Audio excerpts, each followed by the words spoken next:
Ready for another trip to the plot then? Oh no, it's cold. No. I ache. We've had a lion, which is nice, but decidedly lack of motivation happening. Lots to do this weekend again, Whiffle. So much to do this weekend. Second fix is coming up for plumbing and electric, so we've got to get that all sorted. We want to sort out the air source, not the air source heat pump, the mechanical ventilation kit in the plant room. So that should take about 2 weeks, and we've got 2 days. So the really big change to the house this week, or at least the most visible change to the house this week, is that we have the front porch put up. Made of green oak. The guys came and actually installed this on Monday and Tuesday. It's lovely thick oak panelling. Someone's already asked what did they put to actually sit it onto the bricks, and actually it doesn't sit on the bricks. There's actually metal rods that suspend it a few millimetres above the bricks. There's actually an air gap underneath it to allow the wood to breathe. So this is a more front-on view of it. As you can see, lovely chunky beams. We're actually going to, we had a bit of a discussion on whether we were actually going to stain it or just leave it and actually allow it to go silver naturally. But what we've actually decided to do is actually to put a Osmo oil on it, which is like an oil and a wax, and that will actually preserve the natural colours. So we're going to wait for the roofing to be put on, which should be done this week, and then actually wax stroke oil it. So inside we also had oak slats put into the roof, so there was the option of not having those and just seeing straight up to the felt, but we decided we'd actually have the oak slats all round as well, just to give it that more quality look. Here you can just see a bit of detailing on the oak. Lovely natural green oak. And it's all been slotted together with pegs. They actually assembled it all in their workshop first, just to check it all fitted, and then disassembled it all and brought it here to reassemble. Not sure if you'll actually see the air gap underneath there or not. Yeah, you can just about see light through it.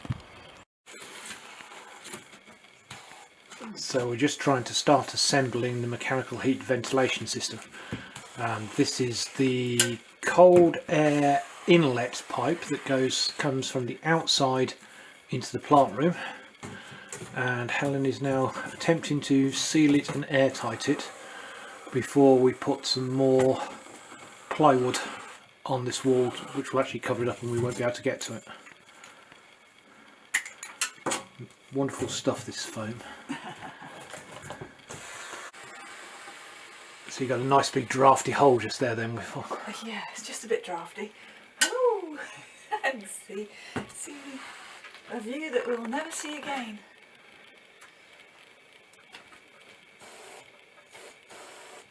Right.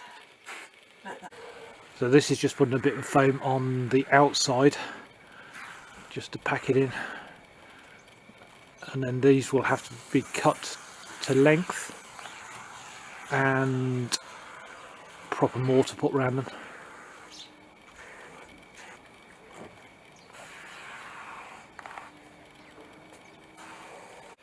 So inside we've got our old friend, the temporary stairs back. Thanks to Colin and his son. Recovered it from the garden and actually put that back up, which is fantastic. No more ladders to try and get back up to the first floor balcony. It has suffered a little bit from a bit of damp, rain damage here on the treads where water got into it, but other than that, it's back in useful service again. So we've just about emptied the snug again. It was being used as storage for insulation, all sorts of stuff. That's all gone into bedroom 4.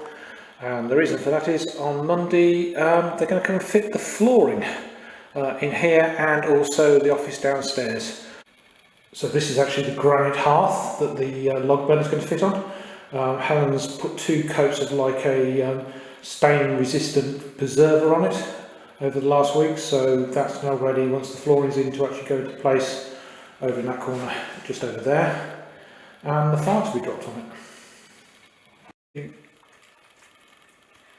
Welcome to our dining room. It's a bit of a picnic at the moment, so microwave meals, radiator because it's so cold. Yeah, it will be lovely in the end. Keep saying that. Bon appetit. Yeah. Extra cheese.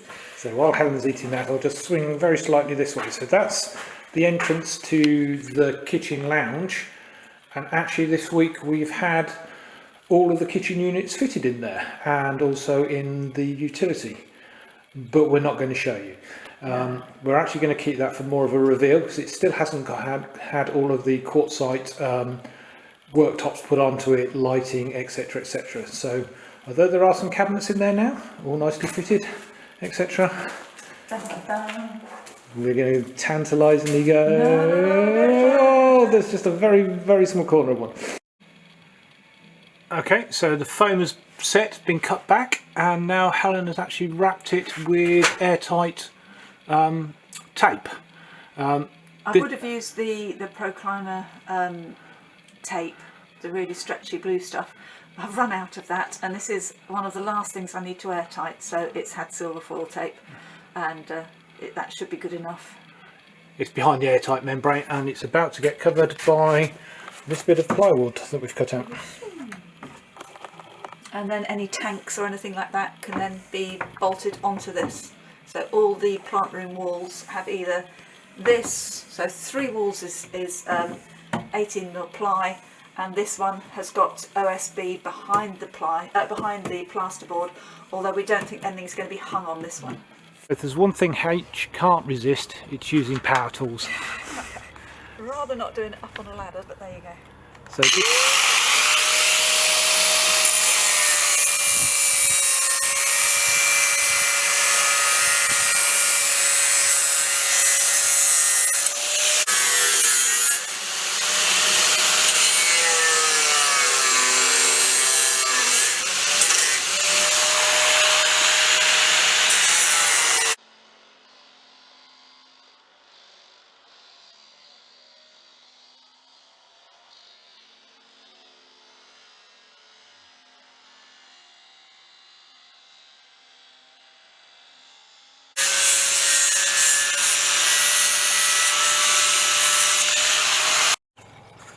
No, I think I've got to get that a little bit closer to the wall.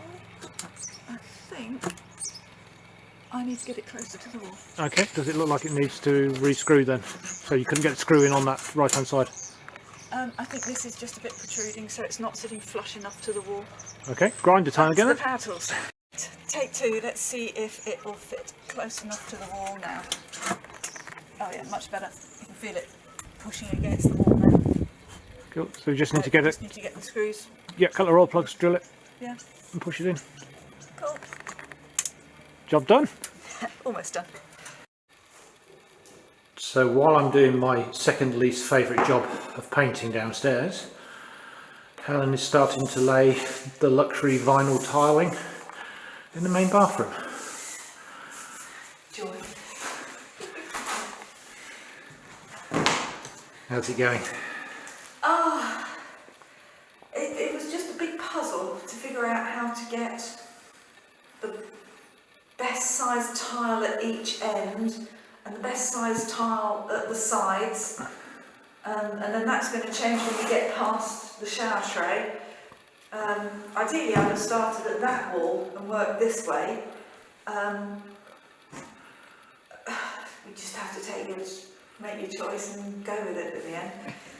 Otherwise we spend like 2 hours going around, well, we can move it to here, or we can move it to there, and in the end you just got to go and do it. Oh, don't let me interrupt you. Oh, yeah, thanks.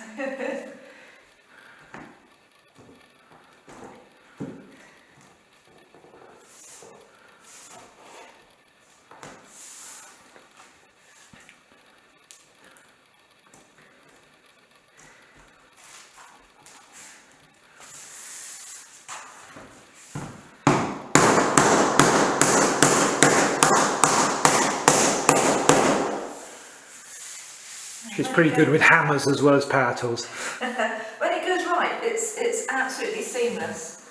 So you can tell when there's a mistake.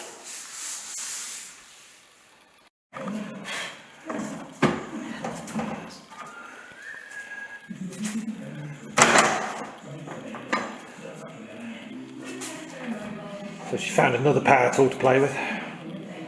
This is frightening.